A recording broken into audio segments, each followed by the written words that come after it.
Hey y'all, hope you're doing well today. So in today's message, I want to share with you one of my favorite books. And I haven't read it in many years, but it's one that sticks with you because when you're going through the book, it's, for me at least, it was almost like taking a trip. And I don't do drugs. I haven't done drugs like that where you're hallucinating and going on a trip, quote unquote, but it's kind of like, to put it in terms of awakening through the lens of awakening, it's like peeling back layers of consciousness. So it's kind of like revelation after revelation. That's what I mean when I say it's an experience, right? Or it feels like you're going on a trip, right, in the mind. So it's to me, it's a beautiful book. I really enjoyed it. It doesn't affect or impose upon or impact in any bad way my faith or my personal beliefs. In fact, it just gave me another lens, like I always talk about on my channel. It gave me another way to perceive some difficult concepts, some abstract concepts that are sometimes hard to wrap our minds around. So it gave me like that. It's like tools for that purpose, right? So in that regard, it's beautiful. And so to me, again, I hope that you enjoy it. And if you've read it, you'll know what I'm talking about. But it's this book right here. It's called Be Here Now. It's very popular, very famous by Ram Dass. And it's, again, just a beautiful book. And the first part of it is very unique. Let me go ahead and say that. The first part of it is the section that is in the white pages here, and it gives you a background about the author and his experiences, and I'll summarize that for you. But let me open the discussion today by saying this. I'm really excited to share this with y'all. At a certain stage in your healing, after you've come into the awareness that there are a lot of people out there who have bad intentions, who fake you off and to exploit you and to manipulate your mind, right? Once you come into that awareness, this could have been people very close to you, right? It's you get to a certain stage in your healing after you've processed, gone through the shock, you've processed mentally, you've processed emotionally, you've educated yourself. There comes a point or a stage in your healing, I feel like, where you reach this state of non-attachment, right? Which is talked about in a lot of different cultures with regards to spirituality, right? Non-attachment. But it's kind of like a byproduct or just a result of challenging and hard times sometimes, of having the reality that you knew to exist, your subjective reality, of having that ripped to shreds. It's kind of like putting you down here on the ground again, and you're rebuilding your concept of reality correctly, right? Without false conditioning, without the manipulation of your mind that you experienced, either growing up in childhood by a narcissistic parent or caregiver or someone influential as you were growing up, or by being in a long-term relationship or involved in some kind of organization that had like a cult-like mentality and requirement of you, that it affected your mind so much. Once you wake up from that manipulation, from that spell, you might say, it puts you, flat on your face on the ground, so to speak, metaphorically. And so you, as part of your healing, when you're ready to start rebuilding your concept of reality again, and you're, wanting to do it correctly, because you're now wiser, you're no longer naive. I feel like many of us like to prefer to simplify our life, and it's easier to do now because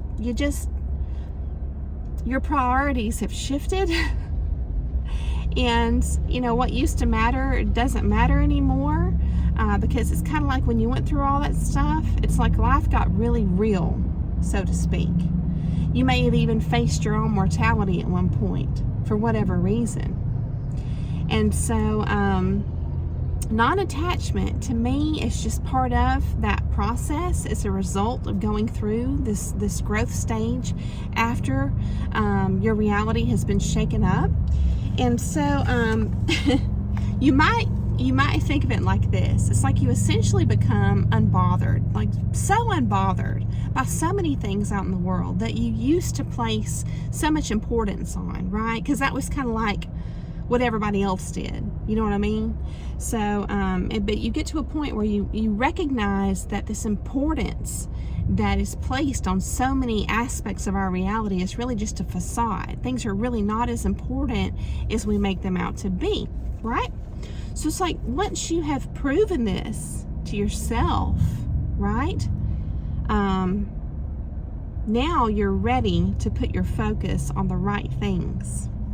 And I feel like before we're really ready to focus on new things like a new relationship or a new career, or if you're kind of feeling the pull to want to move to a new place or whatever it is, before we take a lot of action like that for permanent change in our lives, we tend to put the focus on ourselves, right? And that's good. That's good. That's just a part of healing, and growth. And it'll probably produce a desire for ongoing, continual growth, taking care of yourself, better care of yourself than you probably ever have, right? So, yes. So that, it's funny because I bought this book years ago and I read it and it was beautiful and it impacted me then. But after you experience certain things in life, it's like it suddenly becomes like super relevant for you. You know what I mean? It's like you tucked away those nuggets of wisdom in your mind, and then later the understanding piece happened, through your experiences. So anyway, it's just really a cool book. And it has a lot of concepts in it that we've discussed on my channel, which is why, one of the main reasons why I want to share it with you all. Concepts like divine paradox, polarity with regards to like black and white thinking and how that's not good and how it keeps us stuck, ego death and surrender, merging with that internal fire or the divine within, right? So it's not a book to skim, to just go through quickly. It's one that's truly worthy of your time. So I'm going to review the beginning of it from memory. And it's essentially talking about the author's background, right? His experience and how he's going through, this is where it's been many years. He went through college for psychology, essentially, right? Yes. And I believe, yes, this is where he was actually a part of the, it says, and there was some point as a professor at Stanford and Harvard when I experienced being caught in some kind of a meaningless game in which the students were exquisite at playing the role of students and the faculty were exquisite at playing the role of faculty, right? So this is back in the, 60s, I guess, 70s, when it was, drugs were kind of just a very common thing, and specifically like hallucinogenic type drugs that really would take you on a trip. And so I love his passion for learning. He put his heart and soul into his endeavors, right? For the good of many, right? So it was just, his passion was very selfless. And in that regard, I feel like you can't help but really like the guy, the author, and just his heart, which is super apparent through his writings and all his presentations and lectures, and he just has a huge heart, right? So what happened was he kind of just, to put it bluntly, he kind of just saw the BS out there in the world for what it was. And it was like, okay, you know, I have this education, I understand the textbook lens of looking at things, but let's get real. You know, he's like, so I love that. He wanted to take it deeper. And let me just caveat this whole discussion by saying I do not condone or promote the use of drugs in any manner. I know they're very dangerous. So I just want to caveat the conversation by sharing that. But I just love his passion, right, for getting down to what really matters, for the good of many, right? So what wound up happening is he and his group that he was his associates, his network, right, professional network, decided to use alternative methods, you may say, to try and get a better understanding, a deeper understanding of the human mind and reality and the relationship there, right? And so I won't expand any further because I just encourage you, if you have the interest, to get the book and read for yourself. It's enjoyable to read. To me, it wasn't boring whatsoever. It's just very to the point. Sharing his experiences, it's really cool. And then once you get through that section, right, then we get into the section that, for me, when you read it and you're just able to dedicate the time to absorb the message, right, to be able to process it and experience it, it truly can affect you in a beautiful way. But again, I just encourage you to stay grounded and strong in your faith as you do so. So let me share the last sentence here in the first part of the book. And here's the author here, right? And so he says, "For me, this story is but a vehicle for sharing with you the true message, the living faith in what is possible." What is possible. So it's just really beautiful. And then the next section that is on the it's like a brown craft paper, and it opens with this. So it's full of illustrations and messages that are kind of more like posters in their presentation. It's really cool. And so I did look up what this means from, and I'm probably not going to say this right, y'all, from Bindu to Ojas, O-J-A-S, right, all the way around. And so essentially that means Bindu is like a small dot, and then you have Ojas, which is strength or life or vitality. So it's about awakening. And what does that mean, to go from a small point, right? You might consider like your ego, right, your small self, the lowercase s, to the uppercase S. So you are expanding, right? Or through the Christian lens, you're owning your spiritual inheritance, right? And as being a part of the body of Christ. You might look at it that way. So it's just, I talk about expanding a lot on my channel. This is just a perfect illustration of what that means, right? With your mind. And so it's about becoming more. Like I said, as you look at the pictures, it's a combination of illustrations and messages. It's truly almost like taking a trip without drugs. And it's, the experience is like, it brings you into this state of like hyper awareness, which is totally in alignment with the title of the book, which is Be Here Now, right? It's going to take you out of your thoughts, of any kind of like rumination loop you have going on, or where you're stuck in the past with your thoughts, or you're worried or anxious about the future. It kind of pulls you out of that into the present moment. And that's what I love about it, right? Which is very much in alignment with, I feel like, what the Bible means when it says that we must become as little children again to enter into the kingdom of heaven. Because little children are living in the moment always. They don't even remember an hour ago most of the time. It's not relevant to them. The only thing that's relevant is right now. And so that's why also, if you say, I'll play with you in 5 minutes, just give me 5 minutes, they're going to be upset that 5 minutes, because again, the only thing that matters to them is right now. So there's something to be said about what life really is, and peace and contentment, and our perception being accurate when you think about everything through the lens of right here, right now. You know what I mean? So,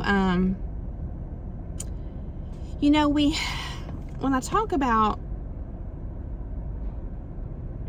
when you go through a challenging experience with someone who had bad intentions, or even a group that was just very enmeshed with ego, you realize that con artists are essentially spellcasters, which opens up a whole new lens now when you go and you look back at old myths and stories and parables and stuff like that. When you read about different terms like thieves, or even like stories that talk about witches and warlocks, or different things like that. There's so many different terms, and they can be incorrectly used. Let me just say that. I feel like a lot of people throughout history have been these labels. Again, labels are not cool. They're not good, in my opinion, because they can be so easily used to slander someone who is actually a threat to the mainstream narrative, because they're onto the truth. You know what I mean? So labels can be certainly used in a bad way, right? But sometimes they're accurately used for that time and place in history, in a story, but we have this disconnect from the true meaning of the story because we have a new label today. So that's how, it's so sly the way this works with words, terms changing, becoming, unpopular, and, different eras, generations adopting new phrases and catchphrases and terms and words, because you have to wonder if there's an intention there, like on purpose, for there to be a disconnect, so that we can't look back on history and learn from it, because what better predictor of the future than to look back at history? See? So it's which is why, again, art doesn't lose any of that, because you don't have the language piece. You have the pictures, but it's a mystery, so you have to kind of piece it together, or allow that deep intuition, the part of you that's aligned with the all-knowing divine, to reveal things to you, right, through the imagery or whatnot. So but yes, we get to the point where we realize, whether you call this person or this group narcissistic, or just controlling, or a liar, whatever you want to call it, con artist, you realize that they're actually spellcasters, because they were able to successfully manipulate your mind.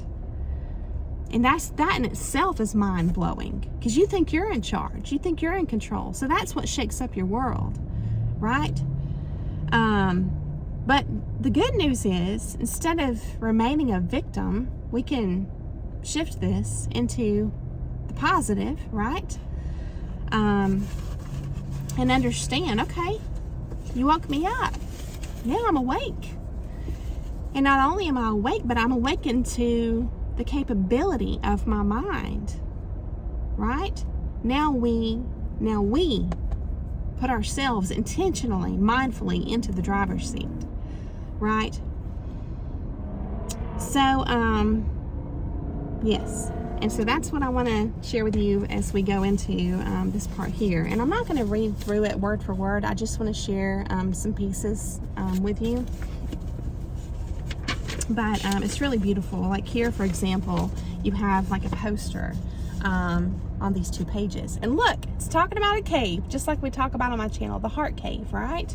And so it says, except ye be converted and become as little children, you shall not enter the kingdom of heaven unless you start again. Right? Here we have that cycle. The life, death, life, you're starting again, right? Unless you start again. Become that trusting, open, surrendered being. The energy can't come in. That is the kingdom of heaven. The energy, it is the same thing. Cosmic consciousness. So see, what I like to call the spirit of decay, you can call it all kind of different things because there's so many different qualities to it. But essentially, it's helping to keep you stuck, right? And that's where now the creative energy from the divine is blocked now in your life, and you experience spiritual decay, emotional, psychological decay, physical decay. I know this from firsthand experience, right? While this other person is, it's hard to explain to someone who's never experienced it, but essentially they're siphoning off the energy that belongs to you. It's yours. So when I say rightful, being a rightful heir, receiving the heritage that's meant for you from the divine, they're siphoning that off of you because they're not going directly to the divine. They can't. Why can't they do it? Because they're living a life of sin.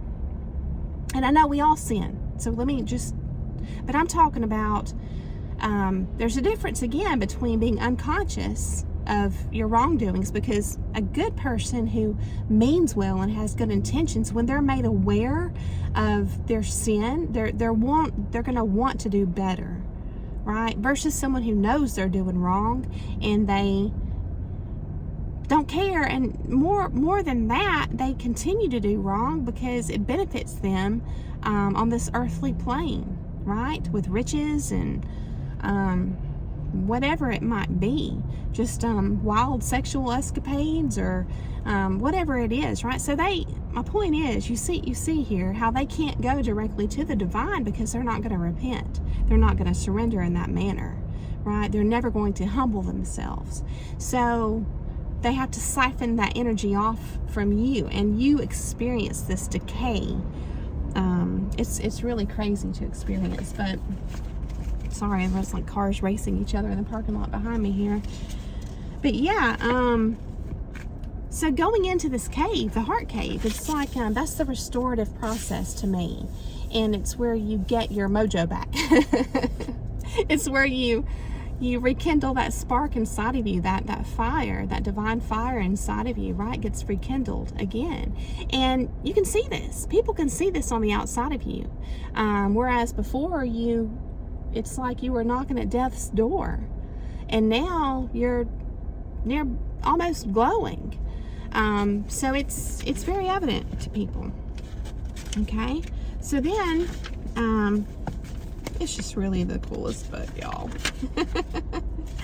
I was reading through it earlier and I was like, which parts am I going to share with y'all? But it's like, here's how I'll describe this part to you, the brown pages in the middle of the book, which is the majority of the book, right? It's not like these are posters that are meant to be taken in like individually. It's a process. That's what I say when a trip. It's like walking a path with your mind. So it's one where, like I said, you want a big chunk of time to be able to sit down, unbothered, where you won't have distractions and be able to go through it. Because as you turn the pages and you sit with it and you process it and you turn the page again, it's like it takes you like higher and higher with regards to revelations, right? And this unfolding process in your mind. So it's really cool.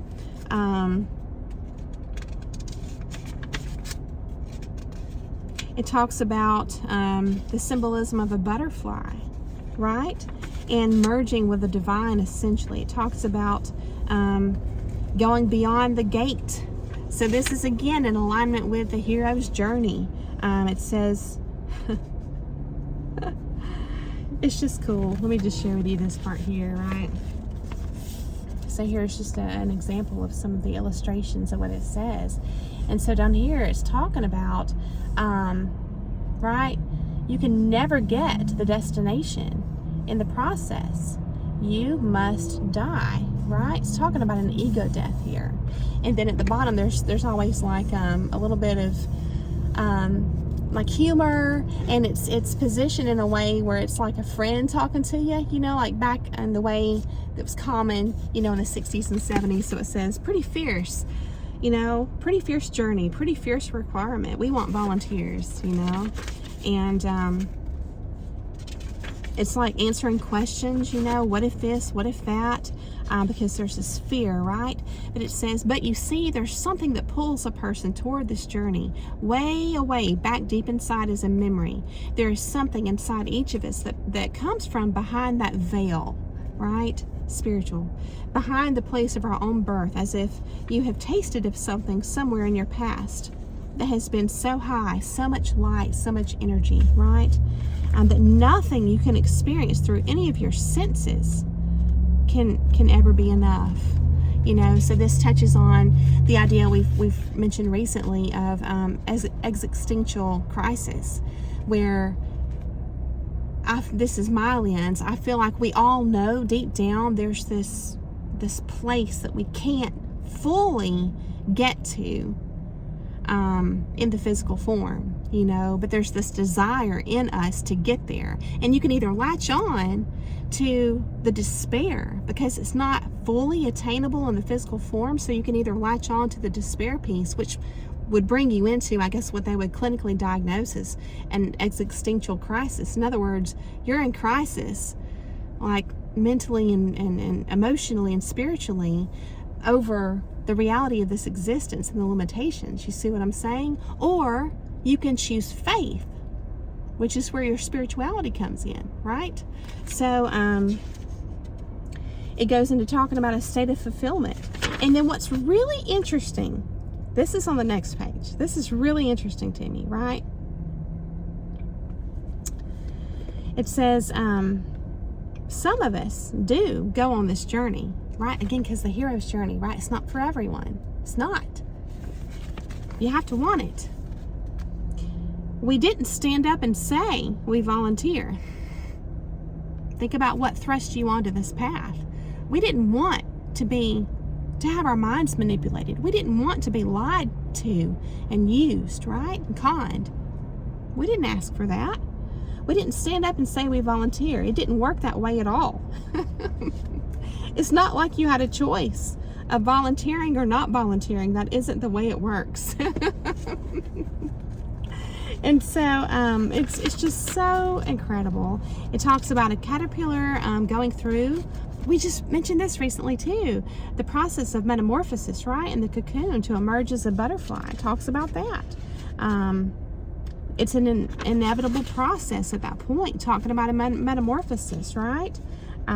Talking about control. You know, what really is control? Who really has control? And then it gets into some really deep philosophical thoughts. And I don't really want to spoil it, but essentially it says you are a totally determined being. So this is in alignment with being part of the body of Christ through the Christian lens, but there's so many different lenses, right?